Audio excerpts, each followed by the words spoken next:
क्योंकि सांसद बनने के बाद मैं उनसे एक बार वैसे नूरपुर में भी मिल चुका था, वो किसी कार्यक्रम के सिलसिले से आए थे, और एक बार दिल्ली मिल गए थे। वो एक संयोग था और एक सांसद के नाते ये मेरा धर्म बनता था।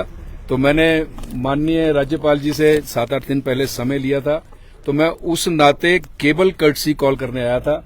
आज यही मिलने का कारण था। लेकिन जिस तरह का अभी लेटेस्ट जो पॉलिटिकल डेवलपमेंट हुआ है, क्या उसके संदर्भ में कोई चर्चा हुई है?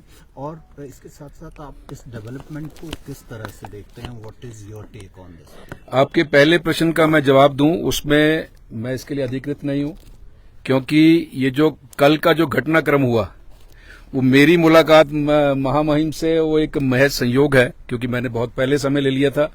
और उस विषय में हमारी पार्टी निर्णय करेगी, हमारा प्रदेश का नेतृत्व निर्णय करेगा, हमारा केंद्रीय नेतृत्व निर्णय करेगा, क्योंकि माननीय नेता प्रतिपक्ष चुनाव के सिलसिले में महाराष्ट्र में है, प्रदेश अध्यक्ष माननीय राजीव बिंदल जी महाराष्ट्र में है।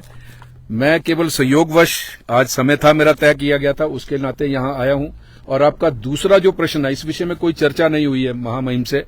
दूसरा विषय जो आपने रखा है कि ये जो कल का घटनाक्रम हुआ है, इस घटनाक्रम में मैं माननीय न्यायालय का कोटि कोटि धन्यवाद करता हूं, क्योंकि जिस दिन से सीपीएस बने थे, हमारे नेता प्रतिपक्ष, हमारे पार्टी के प्रदेश अध्यक्ष और हम सब लोग जो पार्टी के वरिष्ठ कार्यकर्ता थे, समय समय पर सरकार को चेताते रहे, क्योंकि ये अनकॉन्स्टिट्यूशनल है, ये ठीक नहीं है, और कई चीजों का हवाला दिया था। लेकिन माननीय मुख्यमंत्री जी ने उसकी नियुक्ति की थी, तो उस नाते बहुत अधिक चेताने के बावजूद भी जब सरकार के सिर से जू नहीं रहेंगी, तो फिर माननीय न्यायालय में कुछ लोग गए थे, तो उसका कल निर्णय हुआ है। इसमें दूध का दूध, पानी का पानी हो गया है, और एक ऐतिहासिक निर्णय है, क्योंकि हमने ये हवाला भी दिया था कि गुवाहाटी हाई कोर्ट ने निर्णय किया था, माननीय सुप्रीम कोर्ट ने इसको सेट असाइड किया था, और कल के निर्णय में आपको याद होगा कि आपने देखा होगा, निर्णय पढ़ा हो तो 2006 का जो कानून था सीपीएस बनाने का, उसको निरस्त कर दिया माननीय न्यायालय ने। और पॉइंट नंबर 50 अगर आप देखें, उसमें कहा गया है कि ये जो नियुक्ति है, इट इज अनकॉन्स्टिट्यूशनल। तो कल का जो निर्णय है, ये निर्णय ऐतिहासिक निर्णय है, और मुझे लगता है कि इसकी गूंज बहुत दूर तक जाएगी आने वाले समय में। मुझे केवल यही कहना है। आपने आपकी राज्यपाल से जो मुलाकात है वो इत्तेफाकन है, परंतु अगर हम आपके साथ चेहरों को देखें तो भाजपा के उपाध्यक्ष आपके साथ हैं, भाजपा के मीडिया प्रभारी आपके साथ हैं, प्रदेश के प्रवक्ता आपके साथ हैं, कर्टसी कॉल आपकी हो सकती है, भाजपा के विभिन्न दायित्वों के नेता भी आपके साथ हैं। हम लोग ना एक परिवार के सदस्य हैं। जब मैं कल नूरपुर से माननीय राज्यपाल से मिलने चला, तो मुझे लगा कि अकेले राज्यपाल महोदय से मिलना अच्छा नहीं है, तो जो हमारे नेता यहां उपलब्ध थे, मैंने सबसे टेलीफोन पे मिला, बात की, मैंने प्रार्थना की। डॉक्टर राजीव सैजल थे, मैंने कहा जी चलिए, राज्यपाल महोदय से पहली बार मिलना है, आप भी साथ चलिए। संजीव कटवाल जी हमीरपुर से मेरे साथ आए, मैंने कहा आप भी साथ चलिए। कमल जी, बरागटा जी और बाकी सभी जो वरिष्ठ नेता हैं, एक अच्छा लगता है, परिवार के सदस्य हैं, सब लोग इकट्ठे मिले, और कोई कारण नहीं। राजीव जी, आपने जो कल का वर्डिक्ट है उसके कॉलम 50 का रेफरेंस दिया है। अकॉर्डिंग टू दैट, जो उसमें जो हिमाचल प्रदेश का एक्ट है, रिमूवल ऑफ डिस्क्वालिफिकेशन, उसमें जो सेक्शन 3D है, जो उनको प्रोटेक्शन करता है, that has been declared unconstitutional. क्या आपको लगता है उनकी सदस्यता भी जा सकती है? Will BJP work on this ground as well? देखिए, मैंने पहले कहा कि इसके लिए मैं अधिकृत नहीं हूं, हमारे वरिष्ठ नेतृत्व इस समय प्रदेश से बाहर है, और माननीय जयराम ठाकुर जी, माननीय राजीव बिंदल जी और अन्य सभी वरिष्ठ नेता इस समय महाराष्ट्र, झारखंड में चुनाव के सिलसिले से बाहर हैं। जैसे ही वो यहां आते हैं, इस पे विचार किया जाएगा, गहन विचार किया जाएगा। ये करके केंद्र से निर्देश लेकर जो करना होगा उसके लिए पार्टी करेगी। ये पूरा विचार करने वाला बहुत आने वाले 2-4 दिनों में आपको इस चीज का पता चल जाएगा। कल हाल ही में नए भाजपाई बने नेता सुधीर शर्मा की एक प्रतिक्रिया आई। उन्होंने कहा कि अब कैबिनेट रैंक जिनको मिले हैं अब उनके कैबिनेट रैंक भी जाने वाले हैं और सरकार को लेकर भी उन्होंने टिप्पणी की कि अब ये सरकार ज्यादा दिन रहने वाली नहीं है। उनके इस बयान से आप कितना सरोकार रखते हैं? देखिए आगे क्या होता है।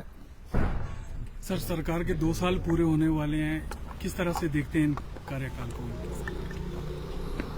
हम तो हर बार बोलते हैं, रोज बोलते हैं कि सरकार जो है ये सरकार झूठ का पिटारा लेकर सत्ता में आई है। इस सरकार ने ऐसे ऐसे वादे कर दिए जो कभी पूरे नहीं हो सकते और जनता अब देख रही है, जनता बहुत जागरूक है। आपने कहा कि हर घर में 18 साल से ऊपर जितनी हमारी माताएं, बहनें, बेटियां हैं उनको महीने का 1500 रुपया दिया जाएगा। अगर 4 हैं तो 6000 रुपया पर मंथ दिया जाएगा। और आज क्या स्थिति है मुझे बोलने की आवश्यकता नहीं है।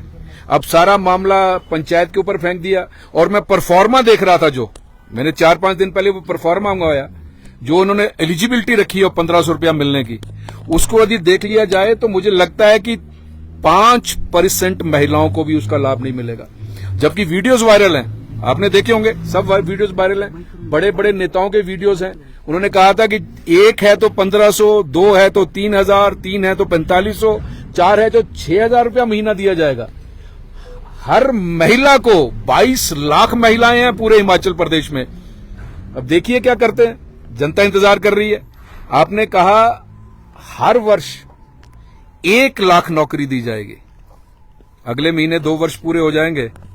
जिस दिन 2 वर्ष पूरे हों, मैं आपसे प्रार्थना करना चाहता हूं कि श्वेत पत्र लीजिए हिमाचल प्रदेश की सरकार से। 2 वर्षों में 2 लाख नौकरियां दी जानी चाहिए थी।